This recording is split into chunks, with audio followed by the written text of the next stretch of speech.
परम चिदाकाश, परम ज्योति, अखंड ज्योति,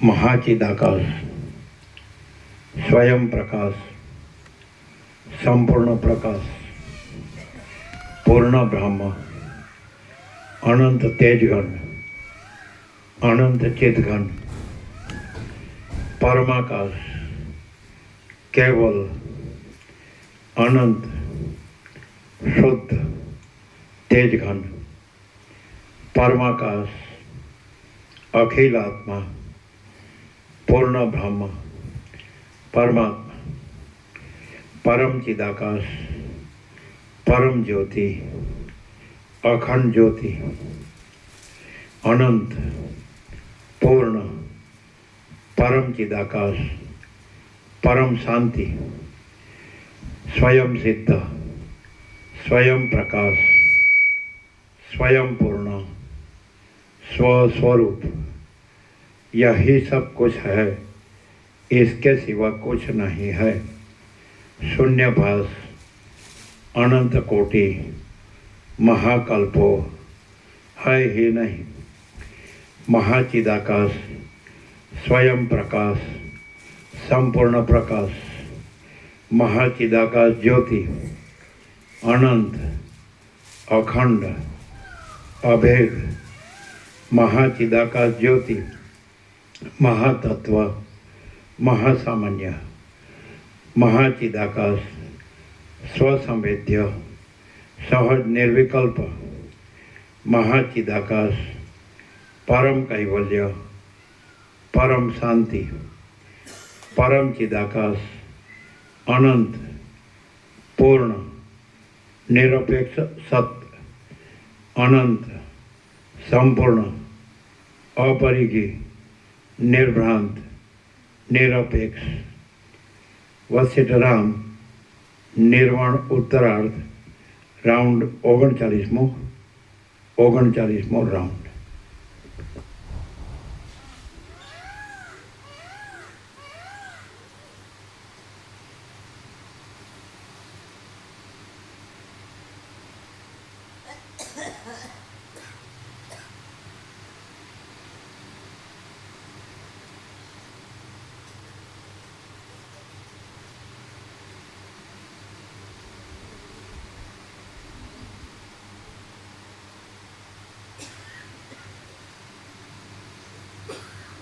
एक नंबर खबर है ना।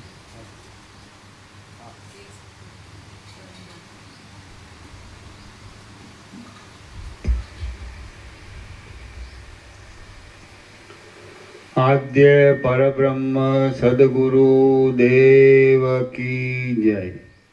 ओम श्री परमात्मने नमः। सद्ग्रंथों में शिरोमणि श्री योग वासिष्ठ महारामायण निर्वाण प्रकरण उत्तरार्ध सर्ग 72 पेज नंबर 1354 पेज नंबर 1354 सर्ग 72 વાતસ્કંદે પોતાની સ્થિતિનો ત્યાગ કર્યો। સર્ગ 72 પેજ નંબર 1354 1354 સર્ગ 72 વાતસ્કંદે પોતાની સ્થિતિનો ત્યાગ કર્યો। આ 72મા સર્ગમાં બ્રહ્માના પ્રાણનો નિરોધ થતાં વાતસ્કંદે પોતાની સ્થિતિ છોડી દીધાથી આગળ પછી જે વિરાટની સ્થિતિ થશે તે વિશે વર્ણન કરાશે। વશિષ્ઠ બોલ્યા, હે રામચંદ્રજી, વિરાટના આત્મારૂપ સ્વયંભૂ બ્રહ્મા જ્યારે પોતાના પ્રાણને સમેટવા લાગ્યા ત્યારે આકાશમાં વાતસ્કંદની અંદર રહેલા વાયુએ ગ્રહ, નક્ષત્ર, વિમાન આદિને અદ્ધર ધારણ કરી રાખવામાં મર્યાદારૂપ એવી પોતાની સ્થિતિને મૂકી દીધી।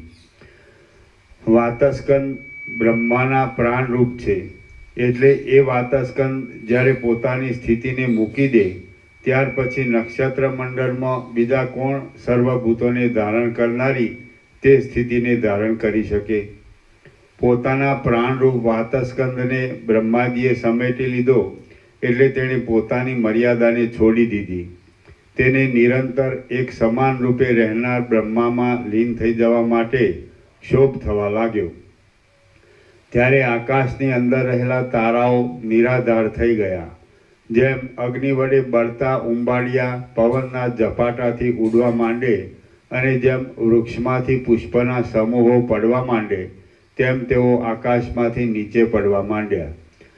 આ ભૂલોકમાં કરેલા પુણ્યકર્મોનું શુભ ફળ ભોગવવાના સ્થાનરૂપ એવી વિમાનની પંક્તિઓ પોતાના કાળનો પરિપાક આવી રહેવાથી મૂળમાંથી ચડી ગઈ અને પોતાનો પવનરૂપી આધાર ખસી જવાથી નીચે પડવા લાગી. જેમ ઈંધણ બળી રહેવાથી પ્રદીપ્ત અગ્નિની જ્વાળા શાંત પડી જાય છે, તેમ બ્રહ્માના સંકલ્પરૂપી ઈંધણ શાંત થઈ જવાથી સિદ્ધ લોકોની ગતિઓ પણ શાંત થવા લાગી.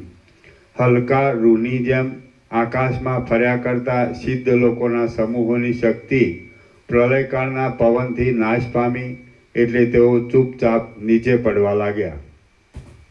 મેરુ પર્વતને ધરતીકંપનો આંચકો લાગ્યો, તેથી સંકલ્પ માત્રથી ઉત્પન્ન થયેલા વૃક્ષોના સમૂહોથી સુંદર દેખાતા મેરુ પર્વતના શિખરો ઇન્દ્ર આદિના નગરો સાથે નીચે પડવા લાગ્યા. રામ બોલ્યા, બ્રહ્મ અધિષ્ઠાન ચૈતન્યની અંદર સંકલ્પમય એવા સમષ્ટિ મનને રૂપે રહેલા છે અને બ્રહ્મા અધિષ્ઠાન ચૈતન્યની અંદર સંકલ્પમય એવા સમષ્ટિ મનને રૂપે રહેલા છે અને બ્રહ્માંડ એ એક તેમનું શરીર છે. તો સંકલ્પ માત્ર રૂપે રહેલા એ નિરાકાર બ્રહ્માના અવયવો કેમ સંભવે? અને કદાચિત અઘટિત ઘટનાવાળી માયાને લીધે તેમ હોય તો પણ ભૂલોક તેના કયા અવયવરૂપ છે? સ્વર્ગ તેના કયા અવયવરૂપ છે? અને પાતાળ તેના કયા અવયવરૂપ છે? હે મહારાજ, બ્રહ્માના એ બધા અવયવો કેવી રીતે રહ્યા છે? અને બ્રહ્મા પોતાના એ વિરાટ રૂપી શરીરની અંદર કેવી રીતે રહ્યા છે? બ્રહ્મા પોતે સંકલ્પ માત્ર છે અને નિરાકાર છે, ત્યારે આ જગત તો સાકાર રૂપે રહ્યું છે. આ અયોગ્ય છે એવો મને નિશ્ચય થયો છે. તો આ સંબંધમાં કાંઈ બીજું હોય તો તે આપ કહો. વશિષ્ઠ બોલ્યા, નિર્વિકાર પરમ ચિદાકાશ દિશાઓ રૂપી ખજાનામાં ભરપૂર થઈ રહેલ છે અને તે જ પ્રથમ સત્ય રૂપે હતું. બાકી બીજું કાર્યકારણ રૂપે જે કાંઈ પ્રતીતિમાં આવે છે તે કશું ન હતું. એ ચિદાકાશ પોતાના વાસ્તવ સ્વરૂપને છોડ્યા વિના નિર્વિકાર રહીને પોતાના સ્વરૂપને દ્રશ્ય રૂપે જુદું સમજે છે. એ ચિદાકાશ પોતાની ચેતન સત્તાથી ચિદાભાસ રૂપ થાય છે. એ ચિદાભાસ જીવરૂપ છે અને તે દ્રષ્ટા દ્રશ્ય તથા દર્શન રૂપી ત્રિપુટીના મનનને લીધે ઘટ્ટ થઈ જઈ મનરૂપ કહેવાય છે. આમ તમે સમજો. જો કે આ બધી સ્થિતિ અધ્યાસના બળથી થાય છે ખરી, પણ તેમાં કશું સાકાર રૂપે સત્ય રીતે થયું હોય એમ નથી. પરંતુ શુદ્ધ ચિદાકાશ જ પોતાના સ્વરૂપની અંદર શુદ્ધ ચિદાકાશ રૂપે પ્રથમ પ્રમાણે જ રહેલ છે. આ જે કાંઈ વિવત રૂપે પ્રતીતિમાં આવે છે તે પરમ મંગળરૂપ છે અને ચિદાકાશથી જરા પણ જુદું નથી. નિશ્ચળ અને અવિનાશી ચિદાકાશ જ અહંકારની ભાવના કરે છે, ત્યારે સંકલ્પરૂપ મનને આકારે વિવર્ત રૂપે સ્ફુરિત થઈ પ્રતીતિમાં આવે છે. વસ્તુતાએ તો ચિદાકાશ જ પોતાના સ્વરૂપની અંદર યથાસ્થિતપણે રહેલ છે, પરંતુ અવિદ્યાને લીધે મિથ્યા ભાવના કરવાથી સંકલ્પ ચિદાભાસ રૂપે, અહંકાર રૂપે તથા સ્થૂળ દેહ રૂપે થઈ રહેલા પોતાના આત્માને અનુભવે છે. ભાવનાના બળથી તે પોતાને દેહના આકારે સમજે છે, દેહના આકારે દેખે છે અને દેહના આકારે અનુભવે છે. ખરી રીતે તો એ કેવળ સંકલ્પ છે અને શૂન્ય છે, છતાં વિવર્ત ભાવથી દેહ રૂપે અનુભવમાં આવે છે. જેમ સંકલ્પ નગર વસ્તુતાએ શૂન્ય છે, છતાં તમે તેને આકારવાળું દેખો છો, તેમ અવિનાશી ચિદાકાશ રૂપી આત્મા ચિદાકાશની અંદર પોતાના સ્વરૂપને શૂન્ય દેહ રૂપે થઈ રહેલ અનુભવે છે. એ ચિદાકાશ પોતે વસ્તુતઃ શુદ્ધ છે. તેથી વાસનાના ક્ષય સુધી તે દેહાદિકને આત્મા રૂપે સમજે છે અને પછી વાસનાનો ક્ષય થતાં તે પોતાની ઈચ્છાથી શાંત અહંકાર રહિત થઈ જાય છે. આપણને અને બીજા જીવનમુક્ત પુરુષોને જ્યારે યથાર્થ તત્વજ્ઞાન થાય છે ત્યારે આ વિસ્તીર્ણ રૂપે દેખવામાં આવતો સંસાર શૂન્ય રૂપ જ લાગે છે અને સત્ય પરમ તત્વ જ જાણે વિવત રૂપે સર્વને આકારે થઈ રહ્યું હોય તેમ અનુભવમાં આવે છે એમ તમે સમજો. યથાર્થ તત્વજ્ઞાન થાય છે એટલે વાસના આ જન્મમાં જ શાંત થઈ જાય છે અને અદ્વૈત જ્ઞાનના બળથી અહંકારનો ક્ષય થઈ જાય છે એટલે મોક્ષ જ અવશેષ રહે છે. આમ હે રામચંદ્રજી, એના ઉપરની લાઈનમાં થોડો ફરક છે. એની ઉપરની લાઈન બે એક લાઈનની ઉપર એની ઉપરની હા તત્વવેદતા હા તત્વવેદતાને જ્યારે આપણને અને બીજા જીવનમુક્ત પુરુષોને જ્યારે યથાર્થ તત્વજ્ઞાન થાય છે ત્યારે આ વિસ્તીર્ણ રૂપે દેખવામાં આવતો સંસાર શૂન્ય રૂપ જ લાગે છે. એની ઉપર એ ચિદાકાશ પોતે વસ્તુતઃ શુદ્ધ છે. તેથી વાસનાના ક્ષય સુધી તે દેહાદિકને આત્મા રૂપે અનુભવે છે અને પછી વાસનાનો ક્ષય થતાં તે પોતાની ઈચ્છાથી શાંત અહંકાર રહિત થઈ જાય છે. શાંત અહંકાર રહિત. હા, શાંત અહંકાર રહિત થઈ જાય છે. બરાબર. હા. આપણને અને બીજા જીવનમુક્ત પુરુષોને જ્યારે યથાર્થ તત્વજ્ઞાન થાય છે ત્યારે આ વિસ્તીર્ણ રૂપે દેખવામાં આવતો સંસાર શૂન્ય રૂપ જ લાગે છે અને સત્ય પરમ તત્વ જ જાણે વિવર્ત રૂપે સર્વને આકારે થઈ રહ્યું હોય તેમ અનુભવમાં આવે છે એમ તમે સમજો. યથાર્થ તત્વજ્ઞાન થાય છે એટલે વાસના આ જન્મમાં જ શાંત થઈ જાય છે અને અદ્વૈત જ્ઞાનના બળથી અહંકારનો ક્ષય થઈ જાય છે એટલે મોક્ષ જ અવશેષ રહે છે. આમ હે રામચંદ્રજી, બ્રહ્મા પોતે જ આ જગતને આકારે થઈ રહેલ છે અને એ વિરાટના આત્મારૂપ બ્રહ્માનો જે દેહ છે તે જ આ જગત છે. બ્રહ્મા એક સંકલ્પરૂપ અને ચિદાકાશ રૂપ છે. તેની જે ભ્રાંતિ ઉત્પન્ન થઈ છે તે જ આ જગત રૂપે ભાસે છે અને તે જ બ્રહ્માંડ શબ્દ વડે કહેવાય છે. હે રામચંદ્રજી, બ્રહ્મા પોતે જ આ જગતને આકારે થઈ રહેલ છે અને એ વિરાટના આત્મારૂપ બ્રહ્માનો જે દેહ છે તે જ આ જગત છે. બ્રહ્મા એક સંકલ્પ રૂપ અને ચિદાકાશ રૂપ છે. તેને જે ભ્રાંતિ ઉત્પન્ન થઈ છે તે જ આ જગત રૂપે ભાસે છે અને તે જ બ્રહ્માંડ શબ્દ વડે કહેવાય છે. આ સર્વ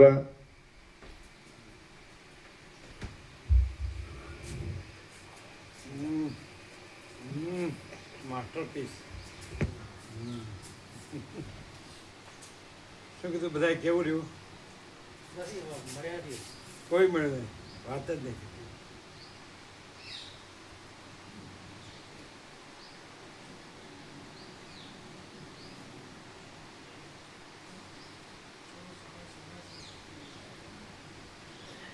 બધા અક્ષરો સિમેટ્રિકલ છે ને?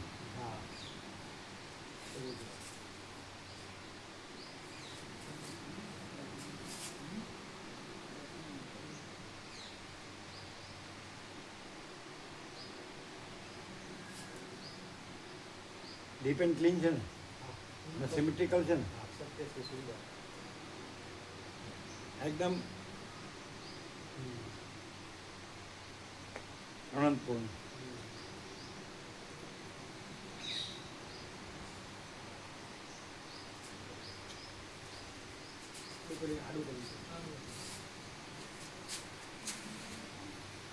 ના ના, આમ બતાડો. અહીંયા આવી જાઓ વચ્ચે. કાકા પ્રભુ તો મળ્યા છે ને, કેવું રહ્યું બધાને? ફૂલ આનંદ રહ્યો. ઘડિયાળી પ્રભુને કે ફૂલ આનંદ મળ્યો. ઘડિયાળી પ્રભુને કીધા કે ફૂલ આનંદ મળ્યો છે. એમ એમનું કીધું તમે રહી ગયા એ તો ત્યાંથી જ ફોનમાં કહેતા હશે. ત્યાંથી જ કહેતા હતા. ઊંચું કરો, કરો ઊંચું.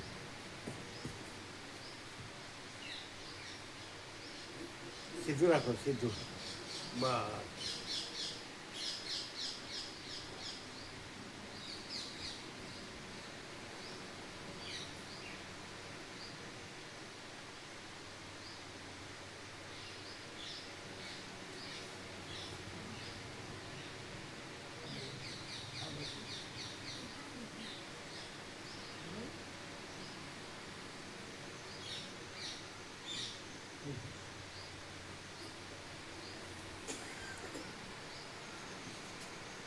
કેવું છે? એકદમ સંપૂર્ણ, કાંઈ બાકી નહીં.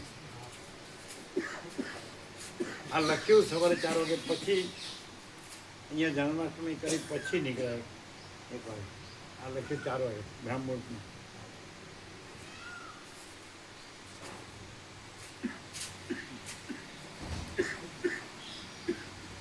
દવા લીધી? દવા લીધી? દવા છે ને? એને આમ અસરકારક છે? દવા સારી છે? ચાલો.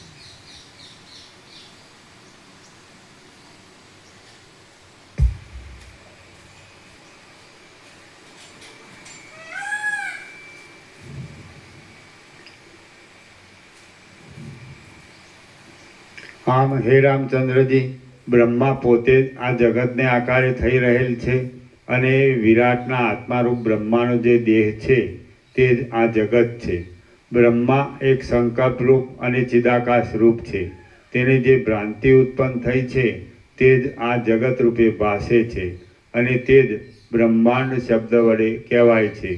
આ સર્વ ચિદાકાશ રૂપ છે. આમાં તમે પ્રસાદ ઓછો લ્યો ને એટલે રોગ પ્રતિકારક શક્તિ ઘટે, એટલે કોઈ પણ રોગ હુમલો કરી શકે. એટલે પ્રસાદ ફૂલ્યો ને તો રોગ પ્રતિકારક શક્તિ રહે અને આ લાભે લેવાય. એટલે પ્રસાદથી અશક્તિ રહે. પ્રસાદ ન લ્યો એટલે સવારે ન લ્યો, રાત્રે સાંજે ન લ્યો, એટલું ફ્રૂટ લ્યો. પણ બધું અમે બાળપણમાં સાંભળેલું, બધું થોડું થોડું ખાવું જોઈએ. તો સવારે જો દૂધ લ્યો, સાંજે દૂધ લ્યો, અને દૂધ સાથે જે સામાન્ય નાસ્તો લેવાય. સાંજે લેવો તો ખીચડી હોય, રોટલી હોય, શાક હોય, દૂધ હોય, તો શું થાય? રોગ પ્રતિકારક શક્તિ રહે. અને રોગ પ્રતિકારક શક્તિ પેલું ઓછું લેવાથી શરીરને જે પોષક દ્રવ્યો જોઈએ તો એ ન મળે ફૂલ. એટલે ગમે તે તકલીફ, આ વાયરસ કે વાયરલ ઇફેક્ટ થાય, પેલી વાયરલ ઇફેક્ટ ન થાય, શક્તિ રહે. અને વસેટે કીધું છે કે આ બધું છે સૂર્યપ્રકાશ, પવન અને જળ પ્રાણ ધારણ માટે. પછી પ્રાણ ધારણ છે તો એ તત્વોબધી શાંતિ માટે. એટલે પ્રાણ ધારણ ન કરવું એવું નથી કીધું. શરીરને કષ્ટ આપવું એવું નથી કીધું, તકલીફ એવું નથી કીધું. પણ સ્વસ્થ રાખવું, તંદુરસ્ત રાખવું અને તત્વોબધી શાંતિ બસ. એટલે પછી સહજ પરમ શાંતિ. એમ સ્વાદ માટે નહીં, ચારી પાડવાની ફૂલ, પણ પ્રસાદ લેવાનો ફૂલ, ચારીનો પ્રસાદ લેવાનો ફૂલ. સવારે સાંજના પલાળેલા મગ ને ચણા સવારે બાફી, મગ છે, ચણા છે, દૂધ છે દેશી ગાયનું. પછી સામાન્ય હળવો નાસ્તો હોય. પછી બપોરનું ભોજન ફૂલ, કે રોટી, દાળ ભાત, શાક, છાશ જે હોય, જે આપણે પ્રકૃતિને અનુકૂળ હોય. પછી સાંજે જે પછી લીંબુનું પાણી પણ લેવાય જ્યારે અનુકૂળ હોય ત્યારે. પછી સાંજે જે હોય રોટલી, શાક, ખીચડી, દૂધ. એટલે શું? શરીરને જેનું બનેલું છે એ પોષક દ્રવ્યો એને મળે તો સ્વસ્થ રહીને પછી તત્વોબધી શાંતિમાં સ્વસ્થ રહે. પછી હું નથી અને જગત નથી, પણ પરમ 5 લાખ પરમ કૈવલ્ય, પરમ શાંતિ છે. 5 લાખ સ્વયં પ્રકાશ, સંપૂર્ણ પ્રકાશ, 5 લાખ સ્વસમેત જે સહજ વિકલ્પ, અને 5 લાખ પરમ કૈવલ્ય, પરમ શાંતિ. એટલે આપણે ઓછું લઈએ એટલે એનાથી કંઈ ફાયદો નથી થતો. આધ્યાત્મિક કે પારમાર્થિક જે તત્વબોધની દ્રષ્ટિએ, દેહને ભોગમાં ન વેડફવું, પણ એને યોગમાં રહેવા માટે વધારે તંદુરસ્ત ને સ્વસ્થ થવું. એટલા માટે બીજું કંઈ કરવાનું નથી. તંદુરસ્ત રહીને તત્વબુદ્ધિ શાંતિ માટે ખ્યાલ આવે ને? એ પરમાર્થ જ છે. જે વસ્તુ પરમાત્મામાં યોજાય તો એ પરમાત્મા રૂપ જ છે. માયામાં યોજાય એ કાંઈ નથી. આમાં માયામાં યોજવાનો સવાલ જ નથી. બધું સર્વ પરમાત્મા છે, ભગવાન બધું રહ્યા છે, એ રીતે કરવું પડે. ચાલો ખ્યાલ આવે ને? એટલે અશક્તિ રહે એવું નહીં કરવું છે. અશક્તિ હનુમાન છાપ. ચાલો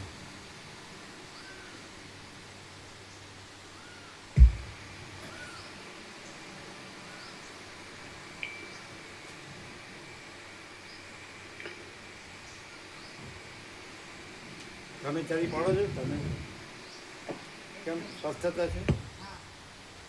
હવે કઈ જરૂર નથી દવા કે એવું લેવું ના ના, પેલું ઇન્ફેક્શન છે ના નથી. એટલે ચેક કરાયું? કમ્પ્લીટ હા, બધા રિપોર્ટ્સ ક્લિયર છે અને કોઈ શરીરમાં તકલીફ નથી. શું ક્લિયર છે? બધા રિપોર્ટ્સ ક્લિયર છે. રિપોર્ટ બધા. અને પેલો રિપોર્ટ ચાલુ છે એ થયું નહીં? એક નક્કી છે પણ એ હજી હા કેટલા વાર લાગશે છે. અત્યારે એવું એટલે આગળનું જે ચાલુ છે એ. હા એ જ સેમ.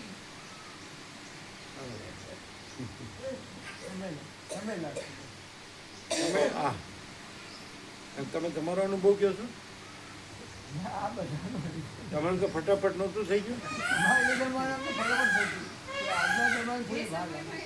અત્યારે આવું ચાલુ છે. હે? ક્ષણમાં થઈ જતું ભાઈ આ તમારી પત્ની એટલે આખી જિંદગી તારા રહેતો ચાલો. વિકલ્પ જ ત્યારે તો બધું સહેલું હતું નહીં? ગમે એમ લાકડે માકડું વળગાડી દે.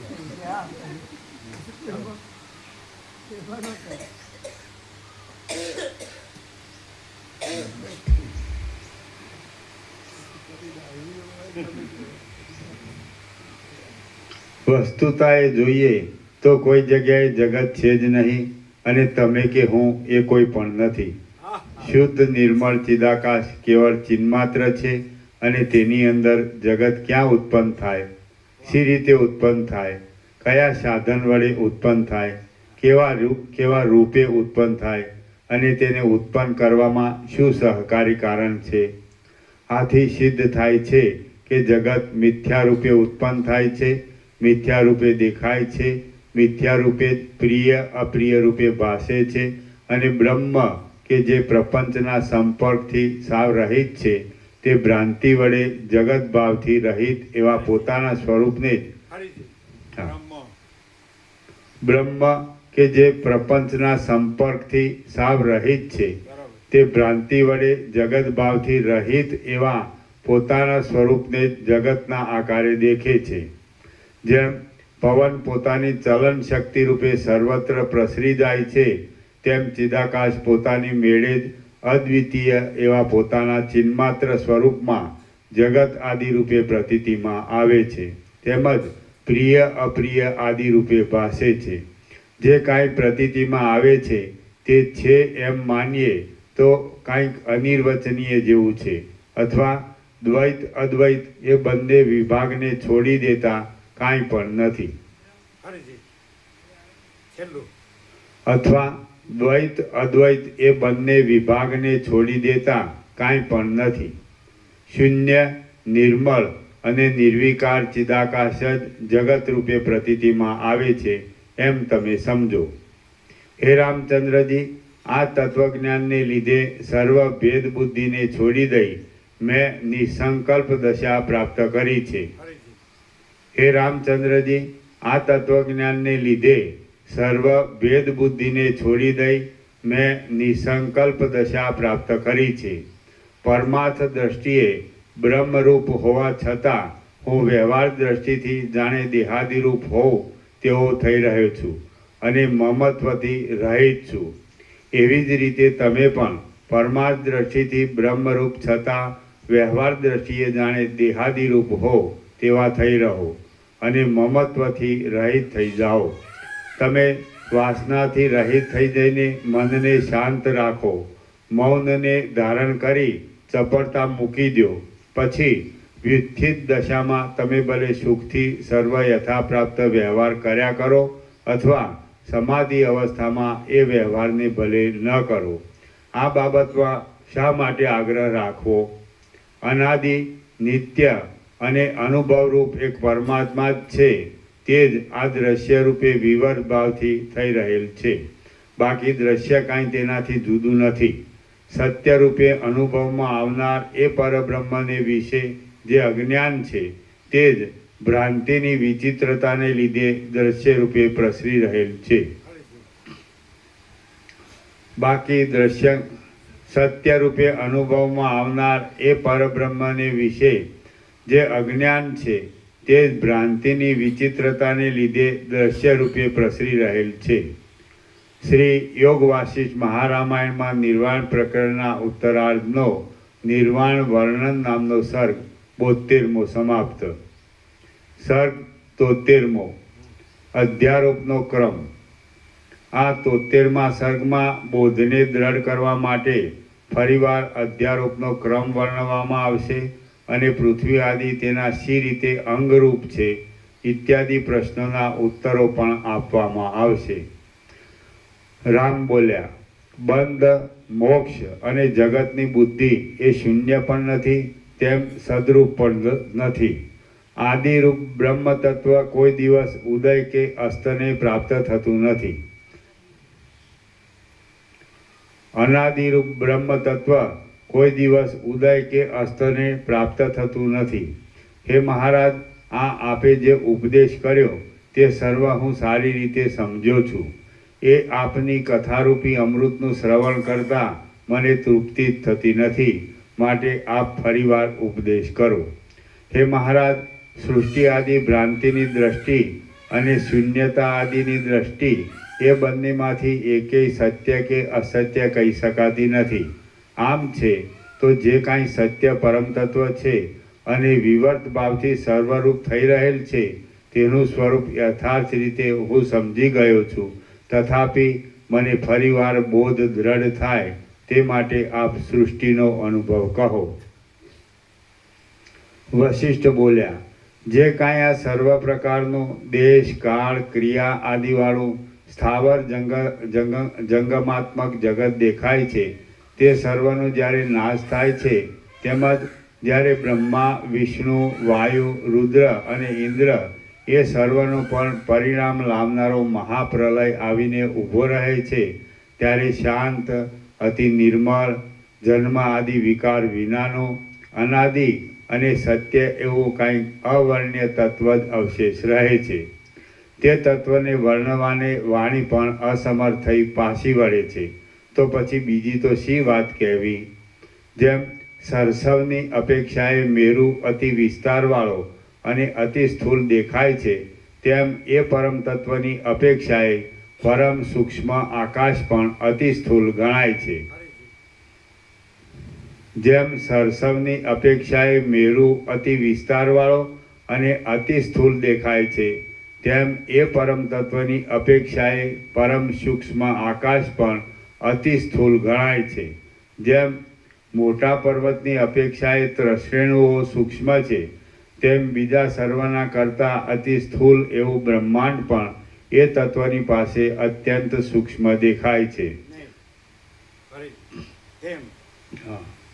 તેમ બીજા સર્વના કરતાં જેમ મોટા પર્વતની અપેક્ષાએ ત્રશ્રેણુઓ સૂક્ષ્મ છે તેમ બીજા સર્વના કરતાં અતિ સ્થૂળ એવું બ્રહ્માંડ પણ એ તત્વની પાસે અત્યંત સૂક્ષ્મ દેખાય છે.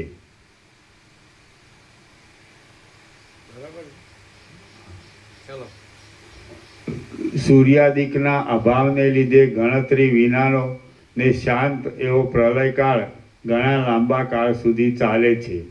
ત્યારબાદ સર્વના આદિરૂપ, અનુભવરૂપ અને શાંત ચિદાકાશરૂપ એ પરમ તત્વની અંદર રહેલ મહાશાંત દિશા, કાળ આદિ વડે અમાપ અને માયારૂપી આવરણની અંદર સુષુપ્તિ અવસ્થાવાળાની પેઠે નિસંકલ્પ રૂપે રહેલ મહાચિદાકાશ જાણે સ્વપ્ન દશાનો અનુભવ કરતો હોય તેમ થઈ રહે છે.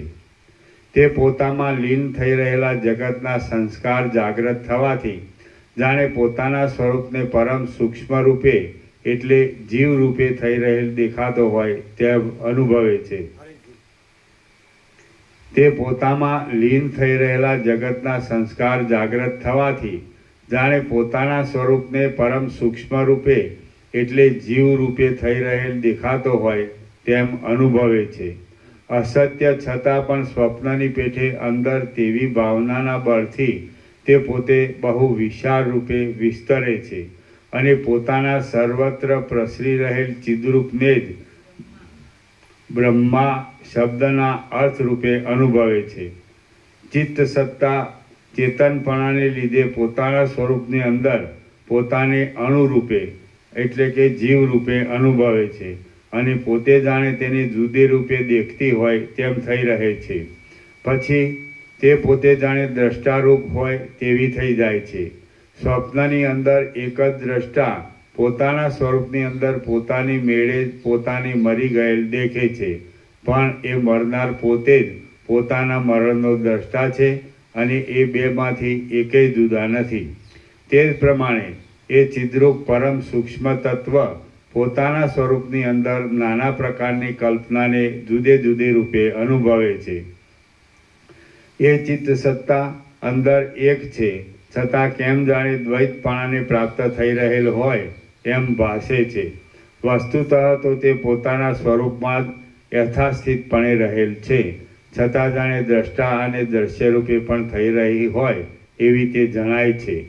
ચિત્ત સત્તા પોતે શૂન્ય અને અતિ નિરાકાર છે, છતાં પોતાના સૂક્ષ્મ સ્વરૂપને અણુરૂપે જીવરૂપે દેખે છે. ત્યારે કેમ જાણે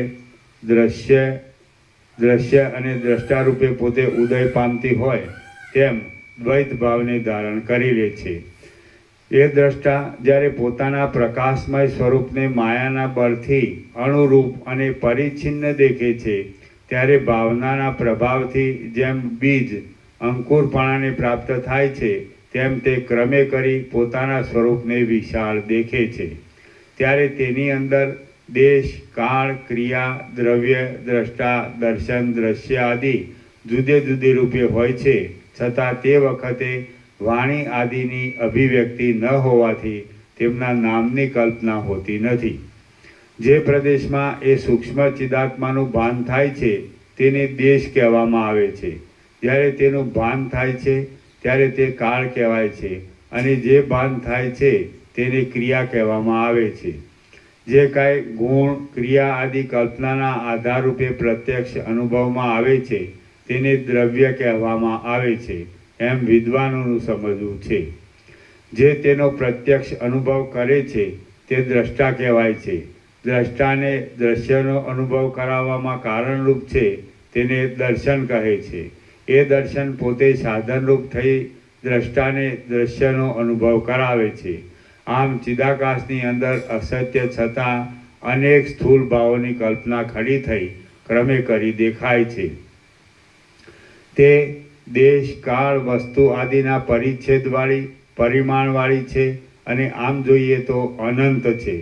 વસ્તુતાએ તે ચિદાકાશની અંદર ચિદાકાશ રૂપે જ રહેલ અને તેમાં દેશ કાળ આદિનો કશો જ ક્રમ સંભવતો નથી. પ્રતીતિમાં આવતો સૂર્યાદિકનો પ્રકાશ જે વડે ચિદ્રૂપ જીવને પ્રત્યક્ષ અનુભવમાં આવે છે તે ચક્ષુ ઇન્દ્રિય કહેવાય છે. આવી જ રીતે ક્ષોત્ર આદિ ઇન્દ્રિયો માટે સમજી લેવું. આ વાત મેં તમને સંક્ષેપમાં કહી છે.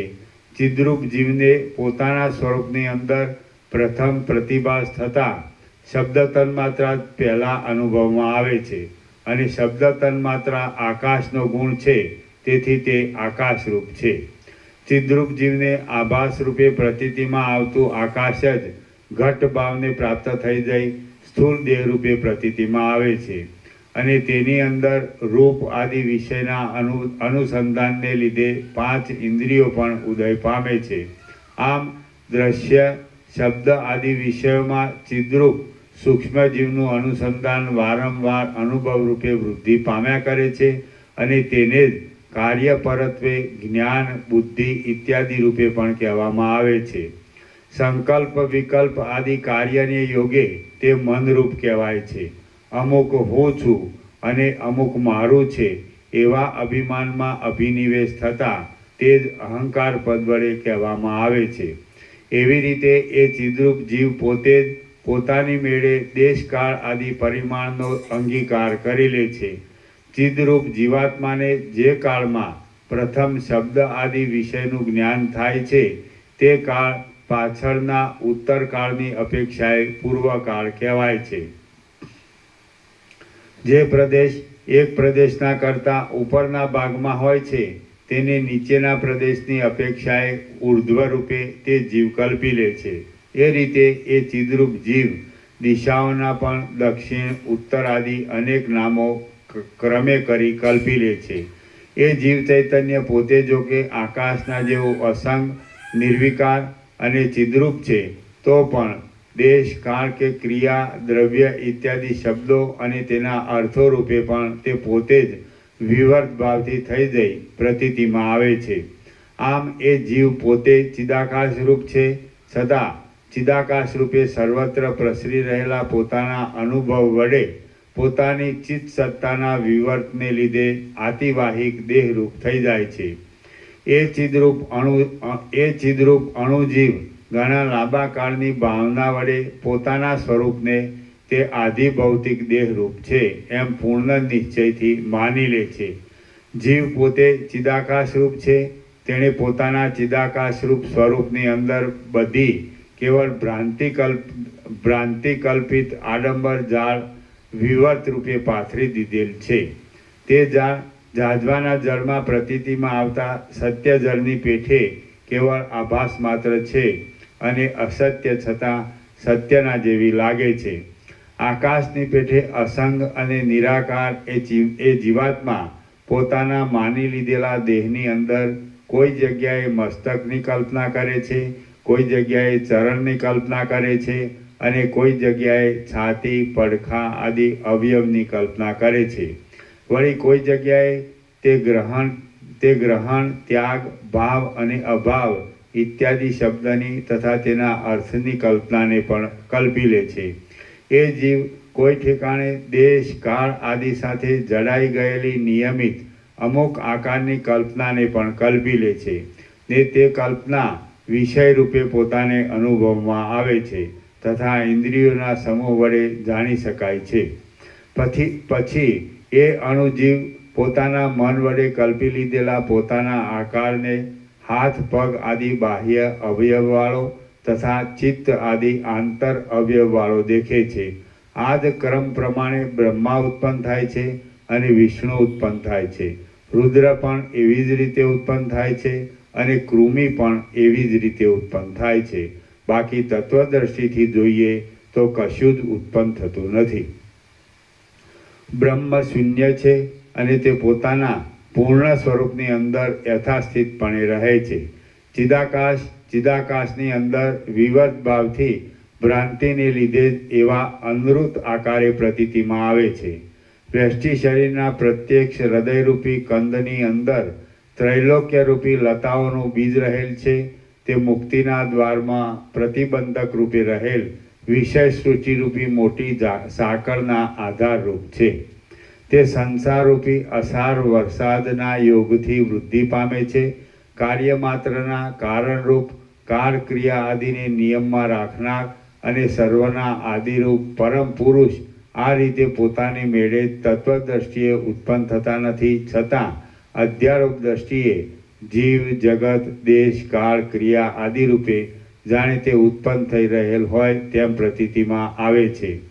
એ ચિન્મય પુરુષનો દેહ પાંચ ભૌતિક નથી તેમ તેના શરીરની અંદર હાડકાં પણ નથી.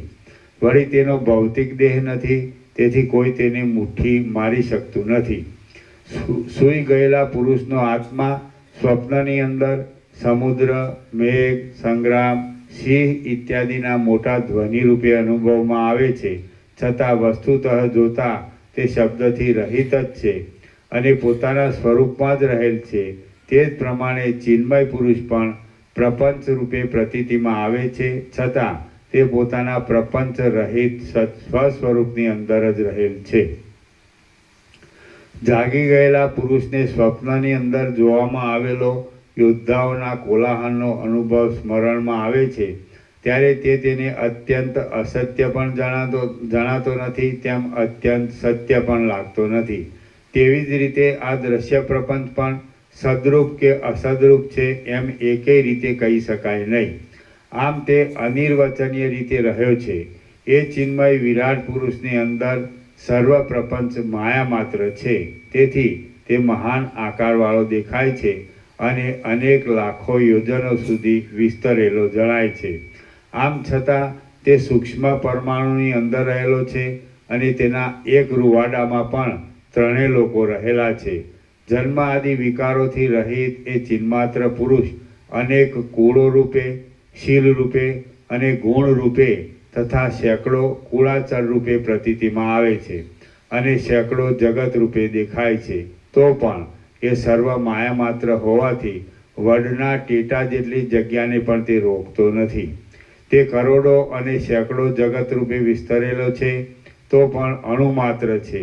વસ્તુતઃ જોઈએ તો સ્વપ્નમાં દેખાતા પર્વતની પેઠે એ તત્વ અણુ માત્ર દેશને પણ રોકતું નથી. એ જ ચિન્મય પુરુષ સ્વયંભૂ કહેવાય છે અને વિરાટ પણ તેને જ કહેવામાં આવે છે. બ્રહ્માંડના આત્મારૂપ પણ એ જ છે અને આ જગત તેના દેહરૂપ છે. બાકી વસ્તુ દ્રષ્ટિથી જોઈએ તો તે સર્વ ચિદાકાશ રૂપ જ છે. સનાતન પણ એ જ કહેવાય છે.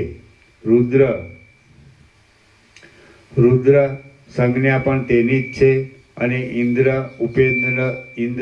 ઉપેન્દ્ર, પવન, મેઘ, પર્વતોના સમૂહો વગેરે સર્વ તેના દેહરૂપ છે. પરમ સૂક્ષ્મ ચિદાત્મા પ્રથમ પોતાના સ્વરૂપને વિવર્ત રૂપે પ્રસારે છે અને પછી ચિત્તરૂપ થઈ જાય છે. તે પછી ક્રમે કરી તે વિશાળ આકારને ધારણ કરે છે અને પોતાના આત્માને હું જ બ્રહ્માંડ રૂપ છું એમ સમજે છે. તેમાં પવનરૂપી જે સ્ફુરણ ઉઠે છે તેને સ્ફૂર્તિને લીધે સ્પંદ કહેવામાં આવે છે.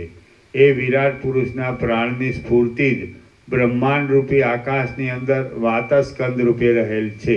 જેમ આપણા શરીરની અંદર પ્રાણ અને અપાનનું સ્ફુરણ પ્રત્યક્ષ રીતે અનુભવમાં આવે છે, તે વિરાટના બ્રહ્માંડરૂપી શરીરમાં આકાશની અંદર જે પવન રહેલ છે તે વાતસ્કંદ કહેવાય છે. બાળક જેમ પોતાના મન વડે પિશાચને કલ્પી લે છે તેમ એ વિરાટ પુરુષે પોતાના ચિત્ત વડે તેજના કિરણને કલ્પી લીધેલ છે. તે તેજ કિરણ મિથ્યા છે, છતાં સૂર્ય, ચંદ્ર, ગ્રહ અને નક્ષત્ર આદિના સ્થાનરૂપ થઈ રહેલ છે. વિરાટ પુરુષના ઉદરમાં ઉદય પામેલા પ્રાણ અપાનના પરાવર્તન રૂપી હિંડોળાને વાતસ્કંદ કહેવામાં આવે છે અને આ જગત વિરાટ પુરુષના એક મોટા હૃદયરૂપ છે. પ્રત્યેક જીવની વાસનાથી જે કલ્પાયેલા છે, જે કલ્પ પર્યંત વ્યવહાર કરનારા છે અને જે જગતની અંદર રહેલા છે તે સર્વ વ્યષ્ટિ શરીરના પ્રથમ બીજરૂપ પણ એ જ છે. પ્રત્યેક જીવમાં રહેલી વાસનામાં બીજરૂપ રહેલા વિરાટ પુરુષમાંથી જેમ બહાર બધા દેહો જગતના આકારે ઉત્પન્ન થયેલા દેખાય છે, તેમ પ્રત્યેક પુરુષના દેહની અંદર પણ વાસનામય એવા અનેક બ્રહ્માંડો રહેલા છે. જેમ સર્વના આદિ બીજરૂપ હિરણ્ય ગર્ભની અંદર અનેક બ્રહ્માંડો ઉત્પન્ન કરનારી ચિત્ત સત્તા પ્રથમથી જ રહેલી છે, તેમ આ જીવની અંદર પણ હિરણ્ય ગર્ભના સંકલ્પને અનુસરી અનેક મનોમય બ્રહ્માંડોને ઉત્પન્ન કરનારી ચિત્ત સત્તા રહેલી જ છે. ચંદ્રમા, સૂર્ય અને પવન એ વિરાટ પુરુષ કિંવા હિરણ્ય ગર્ભના વાત, પિત્ત અને કફ રૂપ છે. ગ્રહ અને નક્ષત્રગણ એ હિરણ્ય ગર્ભના પ્રાણ દ્વારા બહાર આવનારા ફૂંકના ટીપા છે. પર્વતોના સમૂહો એ વિરાટ પુરુષના અસ્થિરૂપ છે અને મેઘો એ વિરાટ પુરુષના મેદરૂપ છે. પરંતુ એ વિરાટ પુરુષના એ મસ્તક, ચરણ, ત્વચા અને બ્રહ્માંડના આવરણને આપણે દેખી શકતા નથી. હે પ્રિય રામચંદ્રજી, વિરાટ પોતે જ સંકલ્પરૂપ છે અને આ જગતને તેનું એક અંગરૂપ છે એમ તમે સમજો. ખરી રીતે જોતા તો એ સર્વ કેવળ કલ્પના માત્ર જ છે. આથી આકાશ, શૈલ, પૃથ્વી, સાગર આદિ સર્વ શાંત ચિદાકાશ રૂપ જ છે. શ્રી યોગવાસી મહારામાયણમાં નિર્વાણ પ્રકરણના ઉત્તરાર્ધનો વિરાટાત્મ વર્ણન નામનો સર્ગ 73મો સમાપ્ત. સર્ગ 74મો. વિરાટ પુરુષનું વર્ણન. આ 74મા સર્ગમાં જે લોક વિરાટના અંશ અને અવયવ રૂપ છે તથા જેવી રીતે વિરાટ પુરુષ તેની અંદર રહેલ છે તે સર્વ વિસ્તારથી વર્ણવવામાં આવશે. વશિષ્ઠ બોલ્યા, હે રામચંદ્રજી, એ શિલામાં જોવામાં આવેલા બ્રહ્મકલ્પરૂપી વિરાટના સંકલ્પને વિશે તેનું બ્રહ્માંડરૂપી શરીર રહ્યું છે. હવે વિચિત્ર આહાર વ્યવહારથી ચિત્તહારી એવી તેની આ વ્યવસ્થા સાંભળો. વિરાટ પુરુષનું ખરું વાસ્તવ સ્વરૂપ જોઈએ તો તે પરમ ચિદાકાશ જ છે અને તે આદિ અંત તથા મધ્યથી રહિત છે.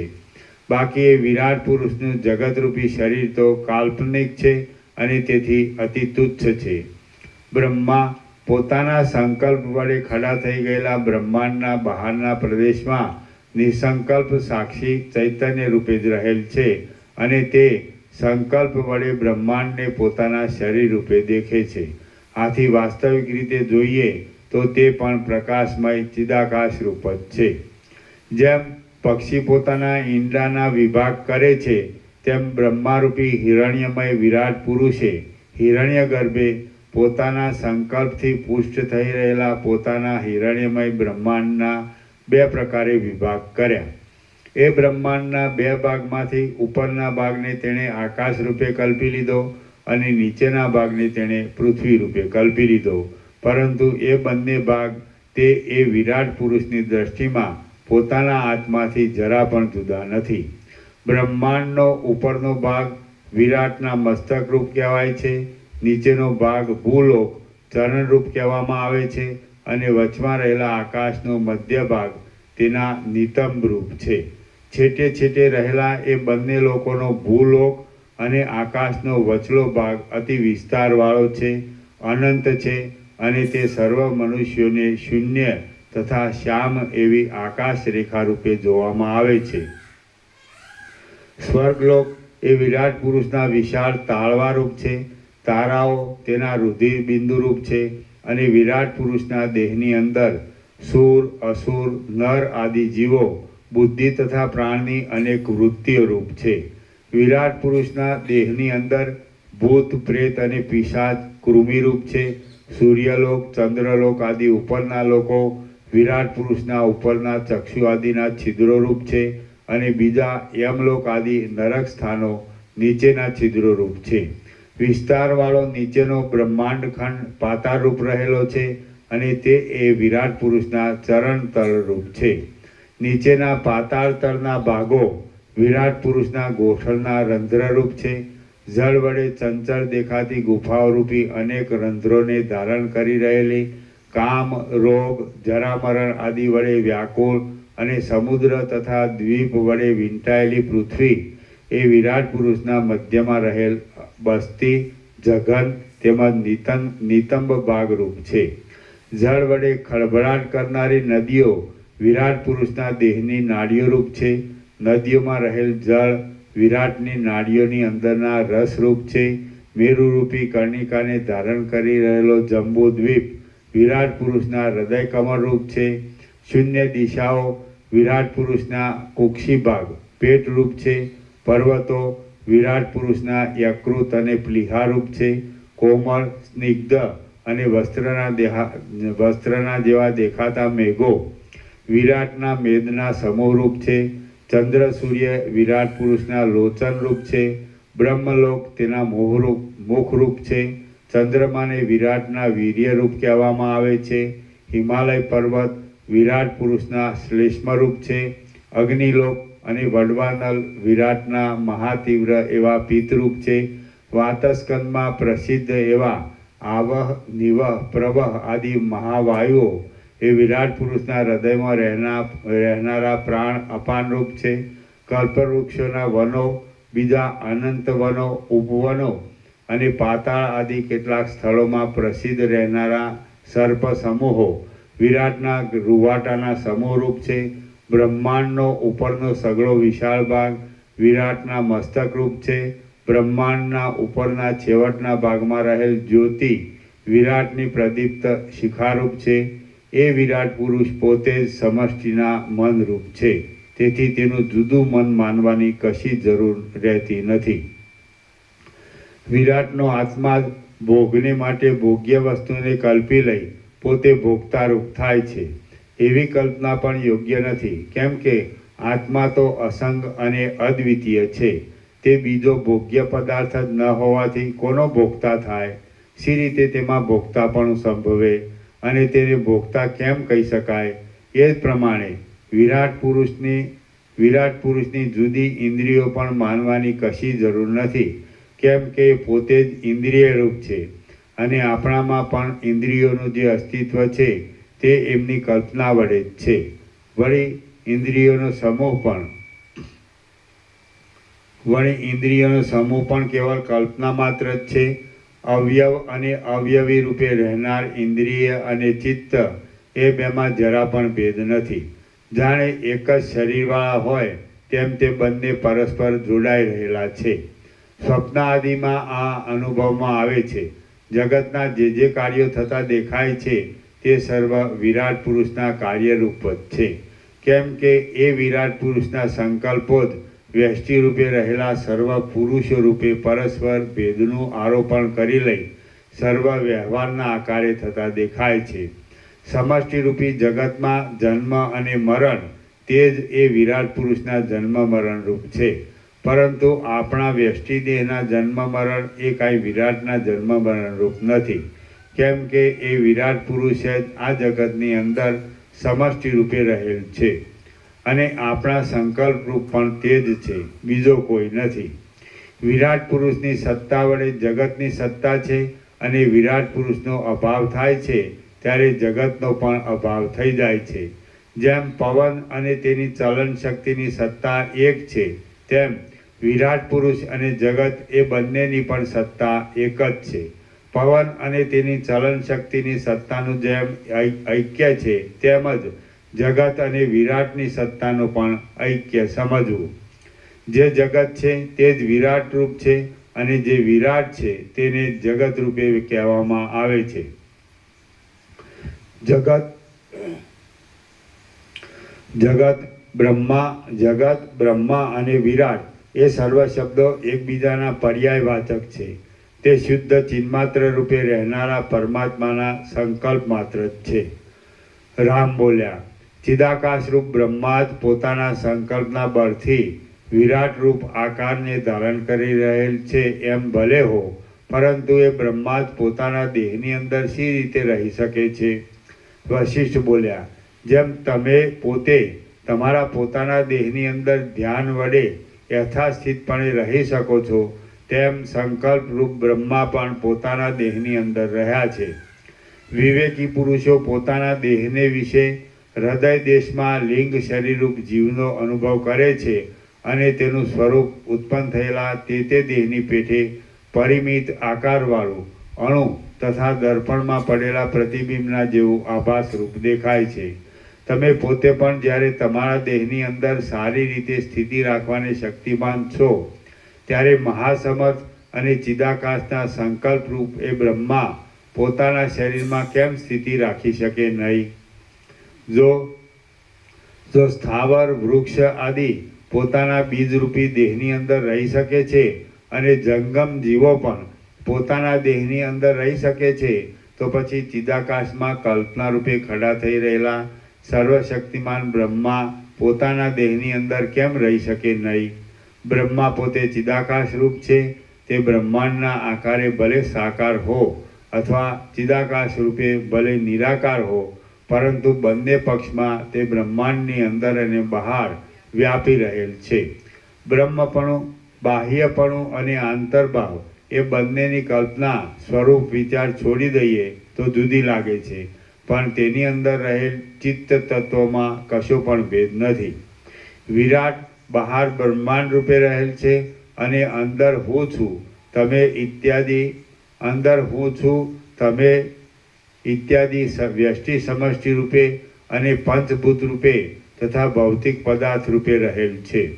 તે પોતે સ્વસ્વરૂપની અંદર આત્મારમ પડે રહ્યા છે, કાષ્ટમૌનને ધારણ કરી રહ્યા છે અને પાષાણની પેઠે જડ છે, છતાં તે ચિદરૂપે એક રસમય અને જડતા રહિત ચૈતન્ય રૂપે સર્વદા રહેલ છે.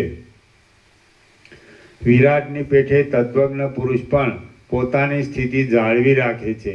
જેમ લતા તૃણ અને કાષ્ટ પ્રતિમા વગેરેને પ્રથમ રજ્જુ આદિ વડે બાંધી રાખી પછી છોડી દેવામાં આવે તો પણ તે કશું બોલ્યા ચાલ્યા વિના મૌન ધારણ કરી રાખે છે, તેમ તત્વજ્ઞ પુરુષ પણ કોઈના તરફથી માન અપમાન થાય તો પણ તે બાબતમાં આનંદ ક્રોધ આદિ ભાવ ન બતાવતા મૌન જ ધારણ કરી રાખે છે. જેમ જળના પ્રવાહને રોકી રાખવામાં આવે કે તોડી નાખવામાં આવે તો પણ તે પોતાની પૂર્વ સ્થિતિને છોડતો નથી, તેમ તત્વજ્ઞ પુરુષ પણ નાના પ્રકારના કાર્યમાં પ્રવૃત્તિ કર્યા કરે છે તો પણ શિલાના ગર્ભની પેઠે તે સદા શાંત ચિત્તવાળો અને નિર્વિકાર જ રહે છે. શ્રી યોગ વાસિષ્ઠ મહારામાયણના નિર્વાણ પ્રકરણના ઉત્તરાર્ધનો વિરાટ આત્મ વર્ણન નામનો સર્ગ 74મો સમાપ્ત. સર્ગ 75મો. 12 સૂર્યોની ઉત્પત્તિ ને પ્રલયાગ્નિનું વર્ણન. આ 75મા સર્ગમાં બ્રહ્મા ધ્યાનપરાયણ થઈ રહેતા 12 સૂર્યોની ઉત્પત્તિ વિશે કહેવામાં આવશે ને સર્વ જગતને બાળીને ભસ્મ કરનારા પ્રલયાગ્નિ વિશે પણ વર્ણન કરવામાં આવશે. વશિષ્ઠ બોલ્યા, પછી એ બ્રહ્મા ધ્યાનમાં નિમગ્ન થઈ ગયા અને હું પાસે રહેલા બ્રહ્મલોકને જોવા લાગ્યો. મેં ધીરે ધીરે દિશાઓમાં ચોતરફ આંખો ફેરવી જોવા માંડ્યું તો મારી પાસે રહેલ પશ્ચિમ દિશાના મુખની અંદર મેં મધ્યાહન સમયે પ્રસિદ્ધ રીતે ઉદય પામેલા બીજા સૂર્યનારાયણને જોયા. તે દિશાના મુખમાં જાણે કે દાહ ઉત્પન્ન કરતા હોય અથવા જાણે વનનો દાહ થતો હોય તેવા મહાજાજ્વલ્યમાન દેખાતા હતા. ત્યાર પછી મેં નૈઋત્ય ગુણા તરફ જોયું તો તેમાં પણ આકાશની અંદર પ્રકાશિત થઈ રહેલા અગ્નિલોકની પેઠે અને સમુદ્રમાં રહેનારા વડવાનળની પેઠે મહાપ્રકાશવાળા સૂર્યનારાયણ મારા જોવામાં આવ્યા.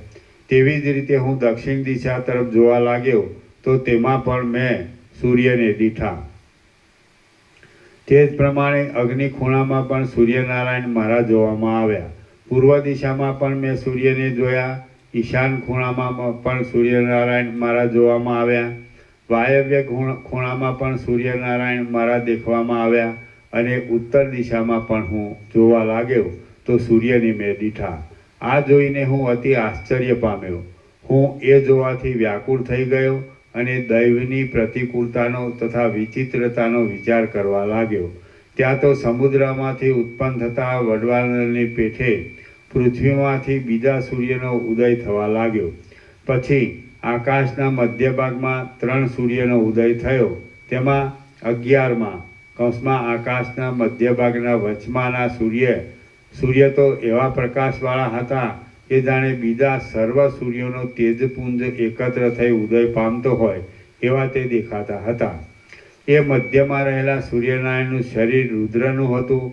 એ 3 ગુણોના સંબંધથી બ્રહ્મા, વિષ્ણુ અને શિવરૂપ હતા. એ રુદ્રમાં 3 લોચનો દેખાતા હતા. એ રુદ્ર જ મહાપ્રદીપ્ત 12 સૂર્યના સમૂહ રૂપે થઈ ગયા હતા અને અગ્નિ જેમ સુકાયેલા વનને બાળવા માંડે તેમ તે સર્વ દિશાઓમાં પ્રબળપણે દાહને ઉત્પન્ન કરવા લાગ્યા. ત્યાં જગતના ખંડોનું શોષણ કરવામાં ઉનાળાના દિવસોના જેવો મહાતીક્ષ્ણ જણાતો અગ્નિદાહ ઉદય પામ્યો હતો. તે દાહ અગ્નિ વિના જ માત્ર સૂર્યોના તેજ વડે ઉત્પન્ન થયો હતો અને તેમાં ધુમાડાના ગોટાઓ કે ઉંબાડિયાઓ બિલકુલ હતા જ નહીં. હે કમળનયન રામ, એ અગ્નિદાહ વડે મારા અંગો જાણે દાવાનળથી બળતા હોય એવા ખિન્ન થઈ ગયા. તેથી એ પ્રદેશ છોડી દઈ હું દ્રઢ હાથના આઘાતથી ઊંચા ઉછરેલા દડાની પેઠે આકાશમાં ઊંચો ચડી ગયો. એ આકાશના ઉર્ધ્વ ભાગમાં રહીને મેં 10 દિશાઓમાં તપ્યા કરતા અને પ્રચંડ તેજવાળા એવા 12 સૂર્યનારાયણના સમૂહને ઉગેલો જોયો. વળી એ દિશાઓની અંદર તારાઓવાળા આકાશમાં વ્યાપ્ત થઈ રહેલી જાણે કોઈ જ્વાળા હોય તેવું મહાદેદીપ્યમાન ચપળ નક્ષત્ર ચક્ર મારા જોવામાં આવ્યું. એ 12 સૂર્યનારાયણનો સમૂહ જાણે 7 સમુદ્રના આડંબરને મથતો હોય અને મોટા કડકડાટના શબ્દો ઉત્પન્ન કરતો હોય એવો દેખાતો હતો. ત્યાં લોકોની અંદર અને અનેક નગરોની અંદર જ્વાળાવાળા ઉંબાડિયા ઘટપણે દેખાતા હતા. સૂર્યની જ્વાળારૂપી ઘાટા રાતા વસ્ત્રોના આડંબરને લીધે પર્વતો સિંદૂરના જેવા લાલ રંગના દેખાતા હતા. મોટા લોકપાલોના નગર સૂર્યના પ્રકાશને લીધે દિશાઓરૂપી વસ્ત્રોમાં સ્થિર વીજળીઓના જેવા દેદીપ્યમાન દેખાતા હતા. અનેક નગરોના સમૂહો સૂર્યનો પ્રચંડ દાહ લાગતા કડકડાટ અવાજ કરી નષ્ટ થઈ જતા હતા. શિલાના જેવા ઘાટા પૃથ્વીમાંથી બહાર નીકળેલા અને દંડના આકારે દેખાતા ધુમાડાઓના ગોટાઓથી તથા સૂર્યના પ્રચંડ તેજથી ભૂલોકરૂપી મંડપ જાણે હજારો કાચોના સ્તંભો વડે સુશોભિત હોય એવો દેખાતો હતો.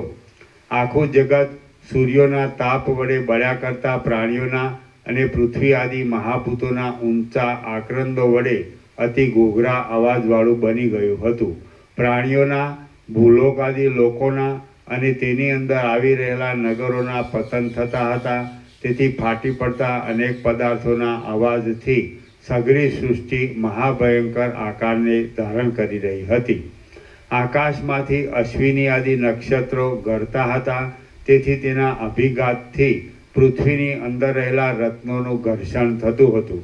વસ્તીના સમૂહને અત્યંત દાહ થવા લાગ્યો.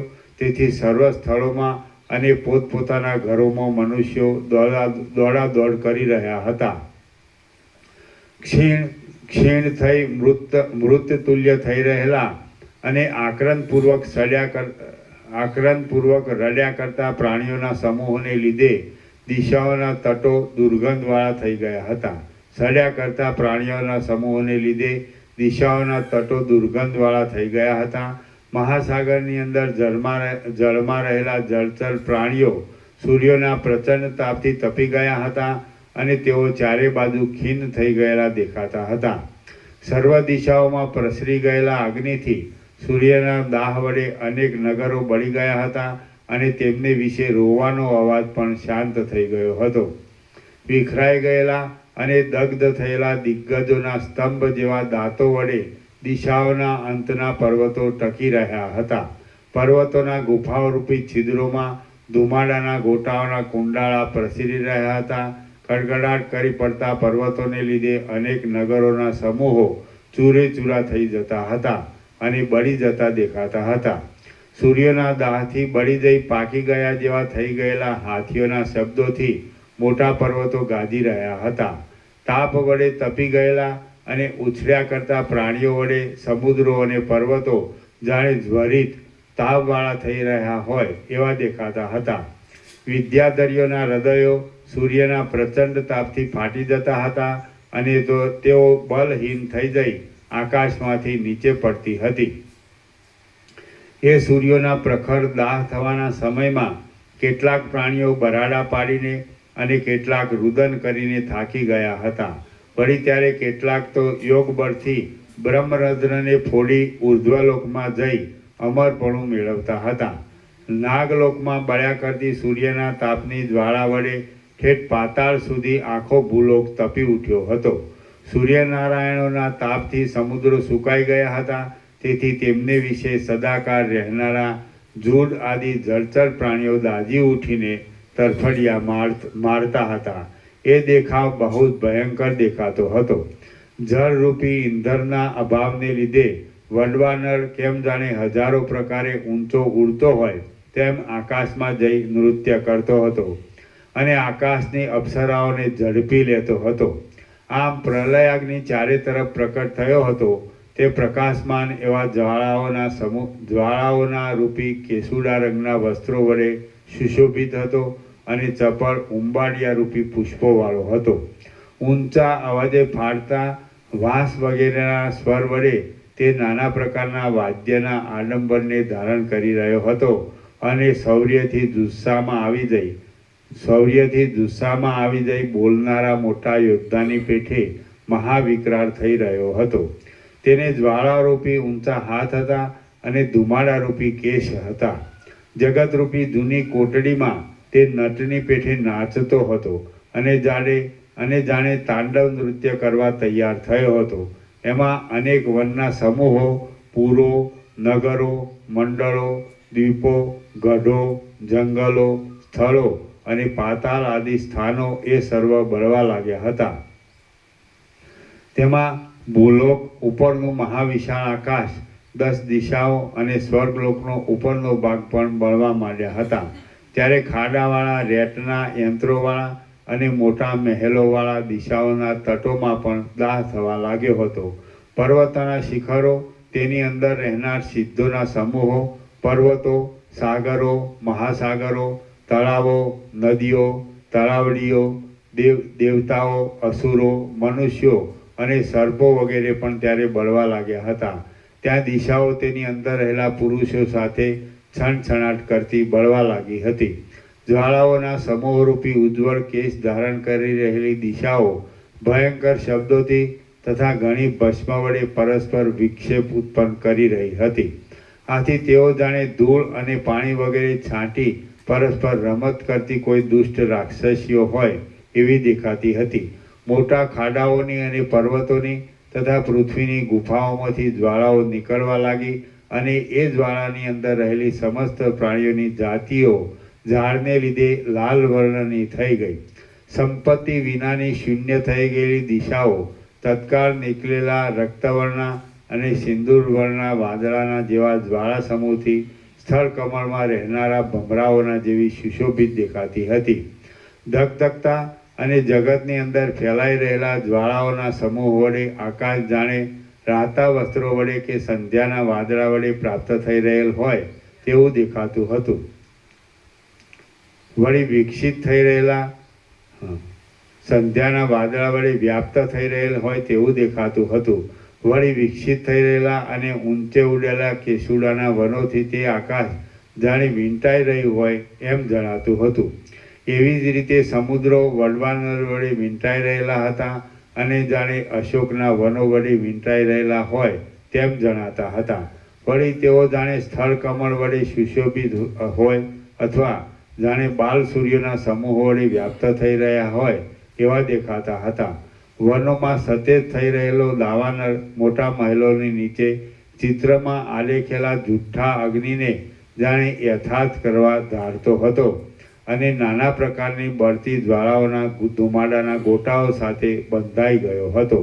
આમ તે હજારો ફણાઓથી વીંટાઈ રહેલા શેષનાગની પેઠે અતિ વિસ્તારવાળો થઈ જતો હતો. વિંધ્યાચળ સૂર્યના ઉદયસ્ત આદિના સંબંધથી રહિત થઈ ગયો હતો. સહ્યાદ્રી ધીરે ધીરે જાણે ક્ષોભ પામે હોય તેવો દેખાતો હતો અને અંગારાના જેવી તપ્યા કરતી શાખાઓવાળા તથા જ્વાળા વડે યુક્ત એવા વનોના તાપને લીધે તે અસહ્ય થઈ ગયો હતો. ત્યાં વચમાં બહુ જ કાળા દેખાતા અને ભમ્યા કરતા ધુમાડારૂપી ભમરાઓથી શોભી રહેલું, તેમાં ધુમાડાવાળી જ્વાળારૂપી કમળોથી શામ થઈ ગયેલું આકાશ મોટા સરોવર જેવું દેખાતું હતું. ધૂમકેતુરૂપી કેશને ધારણ કરી રહેલી નાશરૂપી નટડીઓ અગ્નિની શિખાઓરૂપી શિખરને મુકુટમાં ધારણ કરી રહી હતી અને તેઓ પર્વતોની ગુફાઓમાં, ખાલી રહેલા ભાગમાં, પર્વતોના શિખરોમાં તેમજ શૂન્ય આકાશમાં નીરસતાથી નૃત્ય કર્યા કરતી હતી. બ્રહ્માંડના ઉર્ધ્વ ભાગરૂપી કપાટને ધારણ કરી રહેલી પૃથ્વીને નીચેના ભાગમાં અગ્નિની જ્વાળા લાગી રહી હતી. તેથી તે કૂદકા મારતા જીવોના સમૂહરૂપી અનેક બીજોને શેકવાના પાત્રરૂપ થઈ ગઈ હતી. વળી એ પ્રલયકાળના સમયમાં છાતી કૂટી રડ્યા કરતી જગતની લક્ષ્મીના હૃદય ભાગમાં રહેલા પ્રદેશમાં નાના પ્રકારના દ્વીપોના ભેદને લીધે જુદી જુદી જાતની દેખવામાં આવતી મૃતિકાથી, 7 સમુદ્રોરૂપી જળોથી અને તેમની અંદર વ્યાપ્ત થઈ રહેલા અગ્નિથી આ પૃથ્વી જુદી જુદી જાતના વર્ણોરૂપી મણિમય મુખ વડે રાતી જણાતી હતી. અને જાણે સુવર્ણથી જગજગાટ કરતી કંકણોની પંક્તિ હોય એવી દેખાતી હતી. ત્યારે પર્વતો ચટ અવાજ કરી ફાટી જતા હતા અને વૃક્ષો કડકડાટ અવાજની સાથે નીચે પડતા હતા. દેશો હાહાકારના અવાજની સાથે સાવ ઉજ્જડ થઈ જતા દેખાતા હતા. સૂર્યના પ્રચંડ તાપથી સમુદ્રો ઉકળી રહ્યા હતા અને તેથી તેઓ વિચિત્ર આકાર ધારણ કરી રહ્યા હતા. ફીણોના ગોટાઓ ઉછળવાથી પુષ્ટ જણાતા એ સમુદ્રો સૂર્યનારાયણમાં પ્રતિબિંબિત થઈ રહેલા પોતાના મુખ ભાગ સુધી ઠેઠ પહોંચી જતા હતા અને પોતાના તરંગોરૂપી હાથોને પછાડતા હતા. તેમાં સમુદ્ર પ્રદેશમાં આવેલા પર્વતો એકબીજામાં ગૂંથાઈ રહેલા તરંગોના ઝપાટાથી હાલી ગયા હતા અને ઘસાઈ જઈ છેવટ પૃથ્વી જેવા સપાટ થઈ ગયા હતા. સમુદ્રો જડ માણસોની જેમ ક્રોધે ભરાઈને એ પર્વતોને પોતાના તરંગોરૂપી હાથો વડે ઘડી જતા હતા. કોઈ ઠેકાણે પર્વતોના તટોમાં જ્વાળાઓ પરસ્પર પછડાતી હતી, તેથી અગ્નિનો તડતડાટ અવાજ ઉઠતો હતો અને એ દિશાઓ તથા આકાશને ગળી ગયેલા સમુદ્રોના ગડગડાટનું અનુકરણ કરતો હતો. 10 દિશાઓમાં લોકપાલોના પૂરો પડી જઈ ભસ્મ થઈ ગયા હતા. આથી તે દિશાઓ જાણે તપેલા અંગારાવાળી પર્વતરૂપી ભીંતોને ધારણ કરતી અને ઉન્મત્તની પેઠે આકુળ વ્યાકુળ થઈ રહેલી દેખાતી હતી. જેમ તડકો લાગવાથી હિમ ગળવા માંડે છે, તેમ સુવર્ણના રસરૂપ અને અતિ રમણીય આકારવાળો મેરુ પર્વત પણ પોતાની તળેટીમાં આવેલા મોટા મોટા પર્વતો, વૃક્ષો, ઘરો અને ગુફાઓ વગેરે સાથે તે પ્રલયાગ્નિથી ધીરે ધીરે ગળતો દેખાતો હતો. સર્વ સ્થિતિમાં અંદર શીતળ રહેનારો શુદ્ધ સજ્જન પુરુષ જેમ દુર્જનનો સંપર્ક થતાં તાપ વડે ગલિત થઈ જાય, તેમ હિમાલય પણ સૂર્યના તાપરૂપી અગ્નિ લાગવાથી ક્ષણ માત્રમાં લાખની જેમ ઓગળી જતો હતો. એ પ્રલયકાળમાં પણ મલયાચલ પોતાની નિર્મળ સુગંધને ધારણ જ કરી રહ્યો હતો, કેમ કે ઉદાર ચિત્તવાળો પુરુષ પોતાનો નાશ થઈ જાય તો પણ પોતાની અંદર રહેલા ઉત્તમ ગુણને કદી પણ છોડી દેતો નથી.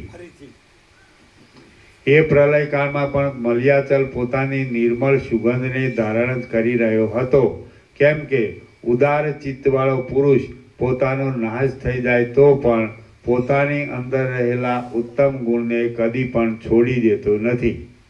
મહાન પુરુષ નાશ પામી જાય તો પણ તે બીજાઓને હર્ષ જ ઉપજાવે છે, કદી ખેદ કરાવતો નથી.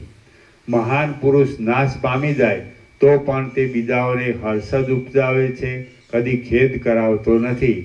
એ નિયમ પ્રમાણે ચંદન જો કે બળી ગયું હતું તો પણ તેણે જીવતા રહેલા બીજા પુરુષોને આનંદ જ આપ્યો હતો. જે વસ્તુ ઉત્તમ હોય તે કોઈ દિવસ અધમતા પામતી નથી.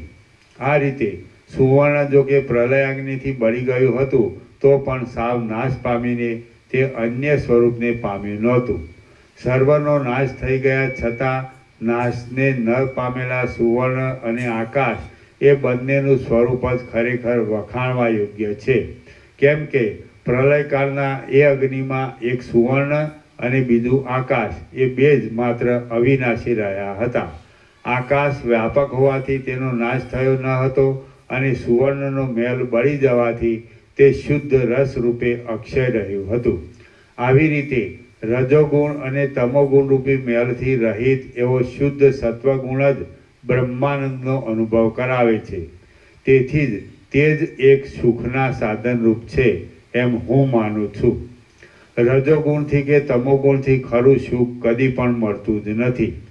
મોટા વાદળારૂપી પર્વતોને બાળી નાખનારો અને ધુમાડાના ગોટાઓવાળી મોટી જ્વાળાઓને ધારણ કરી રહેલો પ્રલયાગ્નિરૂપી વરસાદ પવનના ઝપાટાથી ઊંચા ઉછળ્યા કરતા મોટા વનોની પેઠે આકાશમાં ચોતરફ પ્રસરી જતો હતો અને ચોતરફ અંગારાની વૃષ્ટિ કરી રહ્યો હતો. હે રામચંદ્રજી, સૂર્યની ગરમીથી પાણી અત્યંત સુકાઈ ગયું હતું, તેથી નિર્જીવ જેવા થઈ રહેલા અને વિશાળ આકારને ધારણ કરી રહેલા અંડજ તથા જરાયુજાદી પ્રાણીઓની તેમજ બળી જવાને લીધે આકાશ વૃક્ષના જેવા શૂન્ય તથા નામ માત્ર રૂપે રહેલા અથવા તો આદ્ર છતાં પ્રલયાનલની જ્વાળાથી બળાત્કારે બળી ગયેલા વાદળાની ભસ્મ પણ તત્વવેતા પુરુષના દોષની ભસ્મની જેમ કોઈ જગ્યાએ જોવામાં આવતી ન હતી.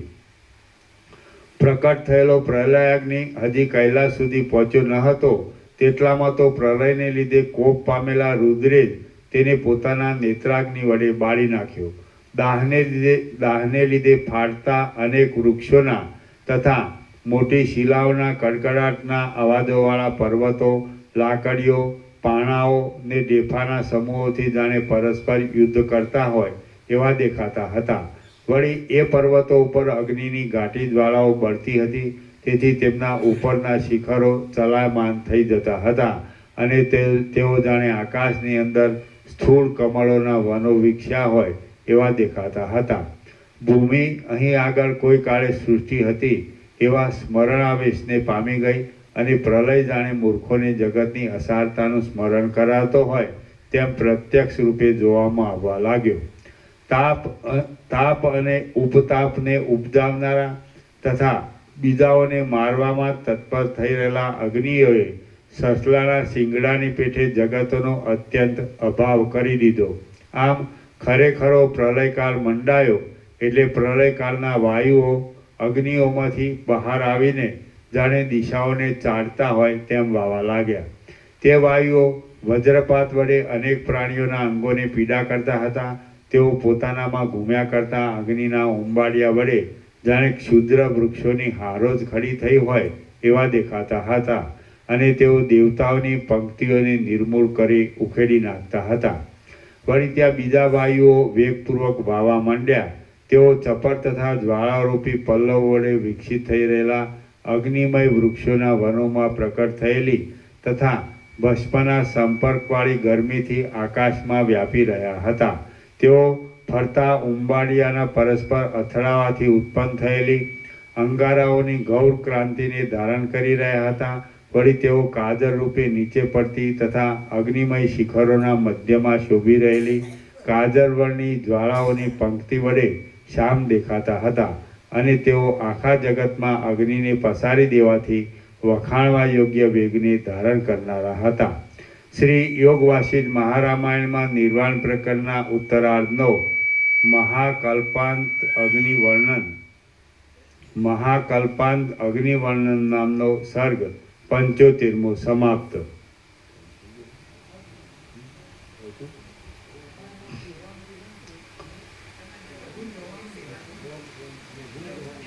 ઓમ ઓમ ઓમ. પ્રભુ સમજ્યું? થઈ ગયું? હજી વાર છે ને? 8:45. મોઢું ચાલુ કર્યું. આપણે મોઢું ચાલુ કર્યું. લગભગ 7:20 પછી ચાલુ 25 ચાલુ કર્યું. થઈ ગયું ને? સારું થઈ ગયું ને પૂર્ણ? ઓમ ઓમ ઓમ. પ્રસાદ આપી દો. આજે રવિવાર છે ને પાછો? આજે રવિવાર છે, રજા છે એટલે શાંતિ. હા, અમારે જવાનું. આજે તો 9 વાગે નીકળે જ ચાલે.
પેલું સીધું સામાન્ય કાલે જવાનું છે પ્રભુ, તો કેટલા ભાવિકોનું ભાવિકો ઓછા આવે? આપણે પેલા કીધેલું છે, લખાવેલું છે. આપણે 1000 લાડુ 1300 લાડુ 1300 જ બનાવવાના આપણે. હા, પણ પેલું બીજું શું ભાવિકો આપણે ઓછા આવશે એમ.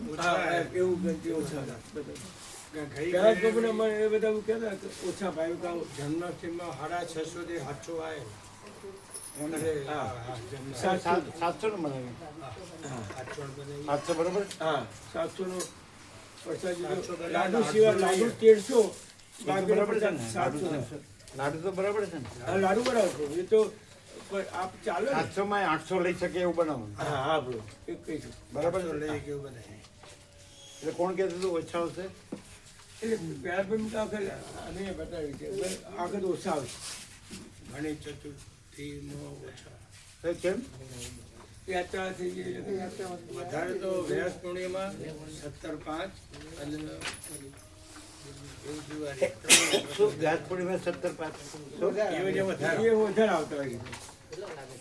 એ 1000 1200 જેમ જન્માષ્ટમી 700 તો બરાબર છે ને? હા 700 બરાબર. અને 800 લઈ શકે. હા 800 લઈએ કે એવું. બરાબર. લાડુ પ્રસાદ 1300 બરાબર. બરાબર.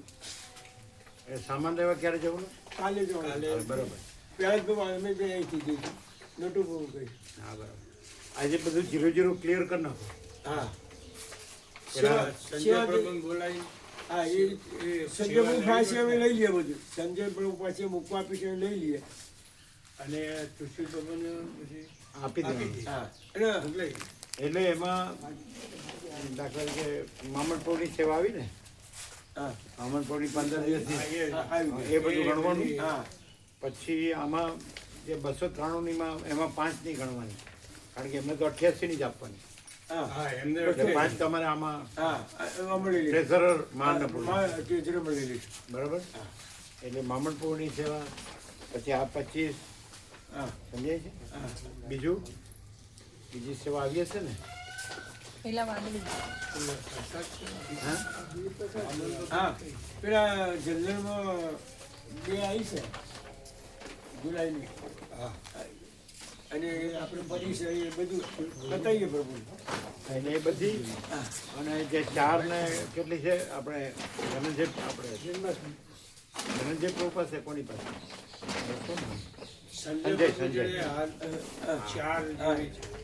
4 4 થી અંદર થોડી એટલે 4 લગભગ કેટલી? 4 ની જેવી છે. ના ના 4 ને કેટલી? બધું અલગ અલગ છે બધું અલગ અલગ છે. અલગ અલગ બધું અલગ અલગ છે પ્રભુ અલગ અલગ. કેમ અલગ અલગ? ચંદ્ર સેવા, પ્રસાદ સેવા એ બધી જે બરાબર છે. કીર્તિ એટલે પ્રભુ જે ધનંજય પ્રભુ આપી એ તો આપણી જન્માષ્ટમીની છે ને? હા એ બધી હા આ એ જન્માષ્ટમી એ કેટલી છે? જન્માષ્ટમી 1,07,000 હતા ને હા હા એ 5 જણા. અને ત્રણ જણ એક કીર્તિ પ્રભુ જે કીર્તિ પ્રભુ બાકી છે એ કાલ કે પમદાર આપશે. કીર્તિ પ્રભુને બાકી કીર્તિ પ્રભુ બાકી છે એ જન્માષ્ટમી 1,07,000. એટલે કુલ કેટલી ગણાય? 5 35 1,07,000 ટોટલ 5 થઈ 5 ભાગ ચારની 5 સેવા. 35 એક વપરાય એટલે ચારની એટલે ચાર ને- જીરો થાય 4 ભાગની જીરો જોડ થાય પ્રભુ. કેટલી થાય? એ 4 ને 28 4,28 28. 4 ને 28 428 થાય ને? હા એ અને બીજી જે આપણી હોય એમ અહીંયા હા એમાં તમારે જે સામાન લાવવાનો હોય આ એક એ માટે એક વપરાય 1 લાખ એકાદ લાખ સીધું સામાન હા તો સોશિયલ પ્રૂફ આપવાની કેટલી રહે? આ તમે એકર કાઢો અમે આવીએ એટલે. હા હા બધું તે કહે. બરાબર છે? હા બરાબર ક્લિયર છે ને બધું? હા અત્યારે આપણે જે બીજી આવી આપણે ભાવિકો એમાં એક ચાલી આવ્યા છે જે આપણે 5 લીધા ને એમાં એક ચાલી આવ્યા છે એ ચોખ્ખું અમે આપી દઈએ તો જેમાં પેટીએમ કરાવી દઈશું યુટ્યુબ પ્રભુને ત્યાં મૂકવાના છે ને કેડી પ્રભુને આપવાના છે ને આપણે પ્રભુ કેળીને આપવાના છે. એ શું એ સેવા એક ચાલી આવી છે હાલ અમારે બીજી આવશે કાલે આવશે જે ઓનલાઈન ને બધી છે ને એટલે 6 બસની હા 100 બસની હા એમાં પહેલા બહુ કહેતા હતા આટલા લોકો ભેગા મને કરીને એ આખી બસના ભેગા કરીને આપજો અમને એટલે આમ એટલે છે ક્લિયર ને બધું હા ક્લિયર બહુ 6 બધું બસનું ક્લિયર છે લખેલું છે બધું કમ્પ્લીટ હા, તો એ અલગ હા એ અલગ એ તો અલગ જ એ તો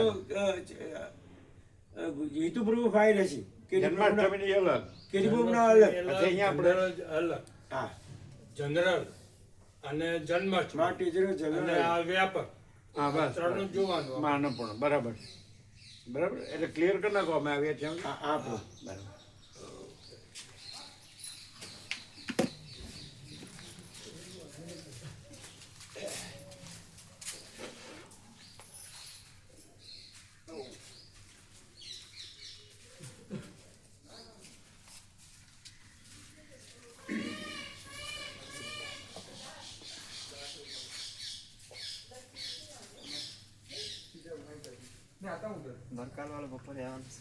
આજે આવવાના 12 તો પ્રસાદ લઈને જશો ને એ લોકોને પણ લેવડાવજો એ લોકોને બરકાલવાળા લેવા કેટલા જણા આવવાના જે હોય એ તો લઈશ તો ફૂલ પ્રસાદ લઈશું બરાબર કેમ રહ્યું ભાઈ દવા લેજો બરાબર અને આમ હા કારણ કે કંઈ વીક થવું એવું કંઈ આમાં વસીટમાં નથી આવતું આમ છે જ નહીં જન્મ મરણ છે જ નહીં પણ વીક રહેવું એવું નથી આવતું એ હોમિયોપેથી પહેલા પૂછી લેવાય શરીર ના હોય તો પડતું. ત્યાં છે ડૉક્ટર સારા અનુભવી હોમિયોપેથીની દવા લઈ પડવું ભાવ છે હોમિયોપેથી બરાબર નહીં બરાબર છે હા એમને આયુર્વેદ નહીં અનુકૂળ આવતું એ સવારે પૂછ્યું આયુર્વેદ નહીં હોમિયોપેથિક અનુકૂળ આવી છે એવું કહેતા હતા અનુકૂળ આવે જો પણ પ્રસાદ લો, હા, પ્રસાદ લેવાય. લો, ફૂલ આનંદ મંગળ મળ્યો હોમિયોપેથીમાં શરીર એના સાવરિયા સેટની ધક્કા મુક્કી સહન થાય લાખો ભાવિકો એટલે એમ કે જે મીરાબાઈએ ત્યાં પૂજા કરી એ સાવરિયા સેટની હા એ પૂજા કરતા એવું દર્શને જતા એવું કીધું છે નહીં દર્શન એવું જ યુટ્યુબમાં બધું છે વિગત યુટ્યુબની અંદર બધું આવે છે કે ત્યાં દર્શન કરવા જતા સાવરિયા સેટ હા સવારે અને એ મોગલો વખતે પણ મંદિરો તોડતા હતા ને મોગલો એટલે અંદર ત્યાં બ્રાહ્મણો અંદર 20 ફૂટ નીચે મૂર્તિ સંતાડી દીધી હતી અંદર ખાડો ગોદીને પછી કોઈને સપનામાં આવ્યા પછી આ મૂર્તિ કાઢીને પછી ફરી હતી ક્યારે કાઢી કોઈને સપનામાં આવ્યા પછી એ સાલને ખબર ને પછી આ જ મૂર્તિ આ જ મૂર્તિ બહુ અચ્છા એ દાઢી દીધી હતી હા દાટી દીધી હતી મોગલો બધા મંદિરો તોડતા હતા ને હા. એટલે 20 ફૂટ અંદર ધરતી માતામાં ભગવાનને હંતાડી દીધા હા. પછી કોઈ સપનામાં આવેલી મૂર્તિ કાઢી બરાબર એવું પેલું યુટ્યુબની અંદર બધું આવ્યું. આપણે આપણે બાદરપુર હનુમાનજી છે ને એ દટાયેલા હતા આમ થોડાક જ બહાર હતા અને બધું આમ ઉપર બધું આમ ઢંકાયેલા હતા માટી બાટી એ બધું નહીં પછી એ લોકોને ખબર તો હતી જ.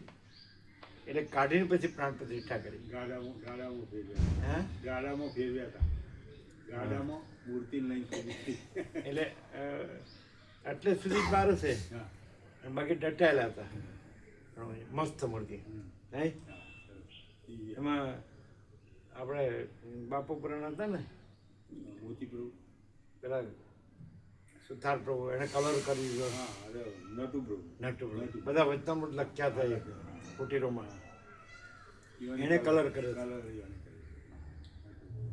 દટાઈ લીધી એને સાફ કરી લાડુજી આપણે પેઢાવણી દર્શન કરવા ગયા હતા અંબાજી માતાના મૂર્તિ એ સ્વયંભુ ધરતી માતામાંથી નીકળેલા કઈ પેઢામણી લાડુજી આપણે દર્શન કરવા ગયેલા લાડુલ સત્સંગ હતું એટલે પેઢામણી લાડુલથી પેઢામણી નદી પેઢામલી હા પેઢામણી નદીના કિનારે જ આવ્યું હા એમાં શું હતું એ અંબાજીમાની મૂર્તિ છે ને અંદરથી જ પ્રગટ થયેલી છે કાઢેલી. બાજુમાં જૈન મંદિર છે, પેટામાં જૈનો વધારે ને બાજુ જૈન મંદિર છે, એ સ્વયંભૂ અંદરથી દીધું. એ વસંત પ્રભુનો પ્રસાદ લેવાનો બાકી હતો, ડૉક્ટર પ્રભુને. એ ક્યાં ગયા? ડૉક્ટર પ્રભુ ક્યાં ગયા? વસંત પ્રભુ વસંત પ્રભુ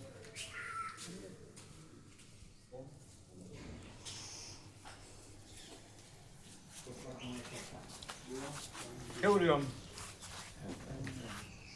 તમે કીધું કેવું રહ્યું? બધા વખાણ્યું તો ફૂલ આનંદ રહ્યો. આમ ત્યાંથી રસ્તામાં કહેતા હતા ફોનથી? આ ફોનમાં કહેતા હતા હા. કે ફૂલ મજા આવે, કે ફૂલ આનંદ, ફૂલ પ્રસાદ બધું સારું હતું કે આપે. હે? રહેવાનું પ્રસાદ બધું સારું હતું કે આપે. રહેવાનું પ્રસાદ જ સારું. અને ભગવાનના સંપૂર્ણ દર્શન, ભગવાનનો સંપૂર્ણ આનંદ મંગળ. હવે પ્રભુ સાવય છે એટલે हम तो थोड़े जाके आते हैं तो खाली जो वहाँ बर्तन सेवा है वो तो कर देना पानी में। हाँ? मालूम है ना? आप प्रसाद सेवा खोल लेना अभी और फिर वो थोड़ा सा है वो करनी है ना.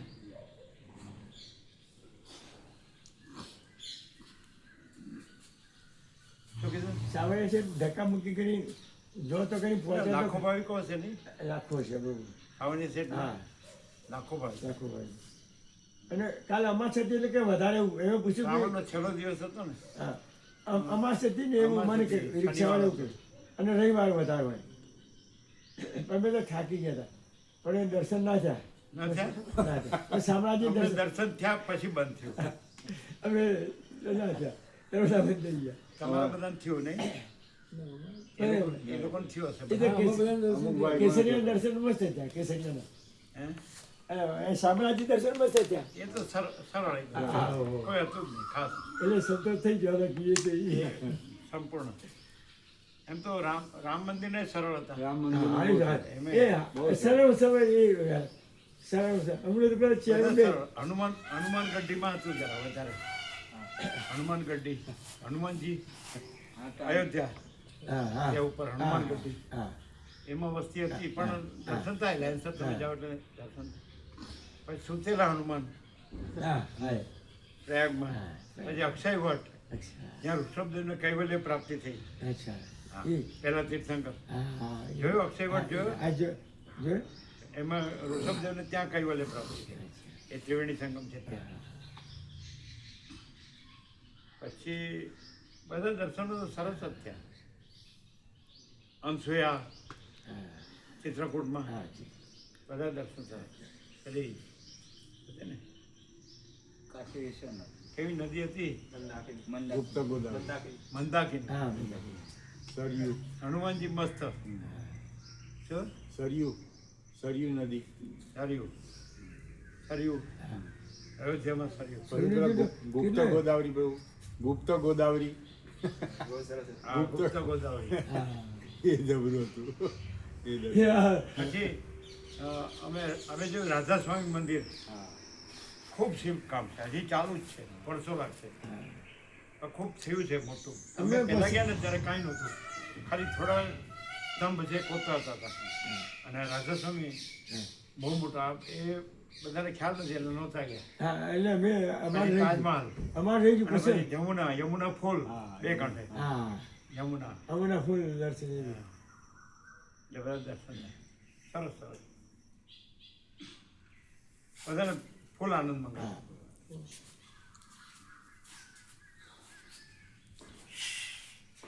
શામળાજી તો એકદમ એ સાવરિયાજી નો થયા ને તો શામળાજી થયા છે એક જ. સંતોષ થઈ ગયો કીધા હા, એક જ છે. આપણે નીકળીએ. હા, તમે ચાપડની નાસ્તો કર્યા? તો અમને જગ્યા બતાવ બેનર લગાવવાનું. તમે ચા પાણી નાસ્તો કરો, અમે જગ્યા બતાડીએ. ચલો પેલા જગ્યા બતાડી દઈએ. પ્રભુ ચલો બોટલ